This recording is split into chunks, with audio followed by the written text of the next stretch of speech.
छत्रपती संभाजीनगरातील प्रकाराची योग्य चौकशी केली जाईल अशी ग्वाही मुख्यमंत्री देवेंद्र फडणवीस यांनी दिली। छत्रपती संभाजीनगरात परीक्षेदरम्यान महिलांना दागिने काढायला लावल्याचा प्रकार सीटीईटी परीक्षेदरम्यान घडला होता।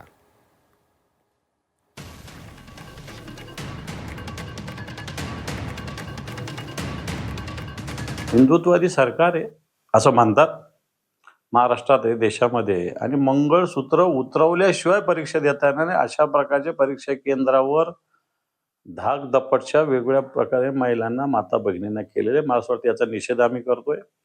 आणि हे सरकार हिंदुत्ववादी म्हणत असताना चक्क मंगळसूत्र उतरवायला प्रत्येक ठिकाणी सांगितलं गेले। याची दखल सरकारने त्वरित घ्यावी, संबंधितावर कारवाई करावी। या संदर्भात अशा प्रकारच्या तक्रारी मागच्या काळात आल्या होत्या। आता इथे हे का झालं या संदर्भात निश्चितपणे मी माहिती घेईन। पण मागच्या वेळी ज्यावेळेस अशा प्रकारचा विषय झाला होता त्यावेळेस परीक्षा कंडक्ट करणाऱ्यांनी सांगितलं होतं की अनेक अशा प्रकारचे अनुभव त्यांना आले की वेगवेगळ्या गोष्टींमध्ये काही इक्विपमेंट लपवले जातात आणि त्यातनं चिटिंग केलं जातं। तथापि अशा पद्धतीनं करणं हे योग्य नाही आहे। त्यामुळे या संदर्भात आधीच याची काळजी घेणं हे गरजेचं असेल।